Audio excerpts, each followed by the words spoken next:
O Supremo Tribunal Federal concluiu o julgamento sobre desconto linear em mensalidade de universidades privadas na pandemia. Quem traz os detalhes da sessão de hoje é a repórter Manuela Borges, para quem eu dou boa noite agora, Manuela.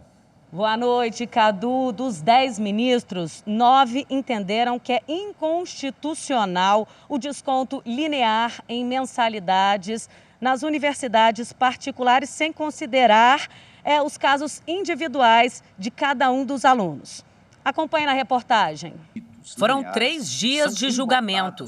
A discussão foi retomada nesta quinta com o voto do presidente da Suprema Corte, ministro Luiz Fux, que acompanhou de forma integral o voto da ministra Rosa Weber, assim como outros ministros que formaram a maioria no plenário. Eu entendo que os magistrados brasileiros, na medida em que eventualmente julguem procedente ações contra os estabelecimentos de ensino de forma linear, fundados apenas na eclosão da pandemia, sem considerar as peculiaridades que envolvem os casos sob análise, não só estão vulnerando o princípio da legalidade, mas também o princípio da isonomia e, por que não, também do ato jurídico perfeito. Para a justiça, não há, eu penso, nada pior do que, numa escala relevante, situações diferentes serem tratadas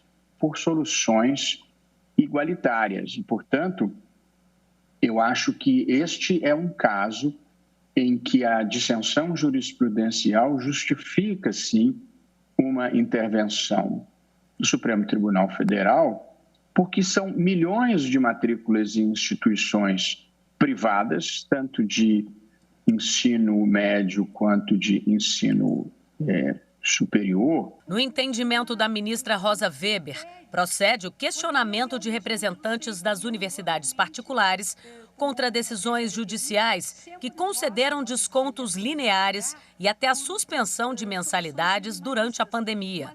O ministro Edson Fachin, que também acompanhou o voto da relatora, destacou a importância de estabelecer critérios objetivos para que os juízes possam conceder descontos em caso de vulnerabilidade econômica.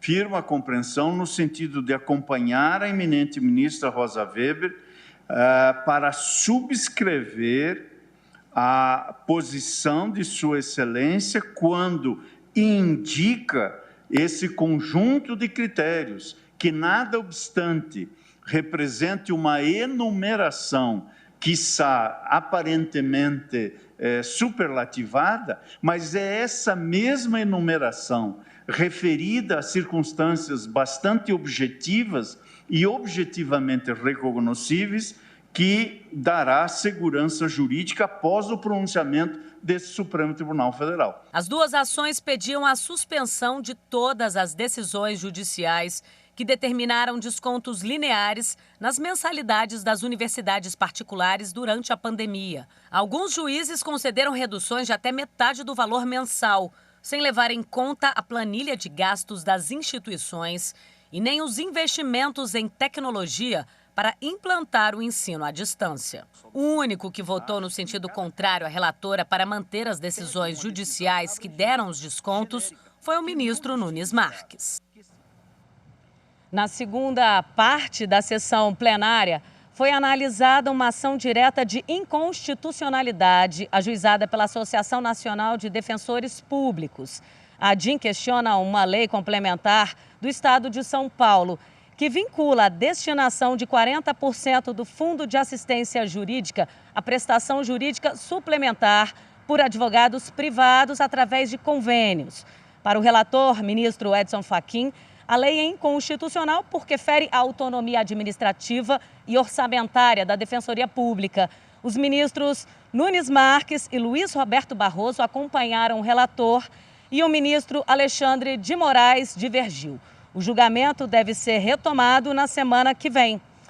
Cadu? Obrigado, Manuela.